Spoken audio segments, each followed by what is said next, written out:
లో మనం మజ్జిగ చేయడం ఎలా అనేది తెలుసుకోబోతాం. మేడం మజ్జిగ వండారు ఎప్పుడైనా? అంటే ఎల్లోదా వైట్ కలర్ దా?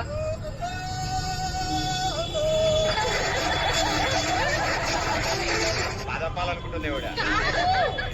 దాంట్లో ఆనియన్ అవన్నీ వేసి షూటింగ్. మజ్జిగ పులుసా? మజ్జిగ ఎలా వండుతారో ఈ రోజు మనం తెలుసుకోబోతాం. దానికి కావాల్సిన పదార్థం. మజ్జిగ చేయాలంటే మనము ఫస్ట్ పెద్ద కరెంట్ తెచ్చుకోవాలి.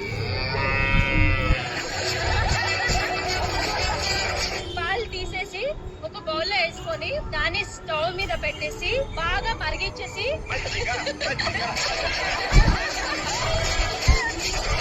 దాన్ని బాగా మరిగించేసి దాన్ని ఫ్రిడ్జ్ లో పెట్టాలి. బాగా మరిగించి ఫ్రిడ్జ్ లో పెట్టాలి. ఫ్రిడ్జ్ లో పెట్టాలి. చల్లారాక ఫ్రిడ్జ్ లో పెట్టేసి తీసేస్తే రెడీ.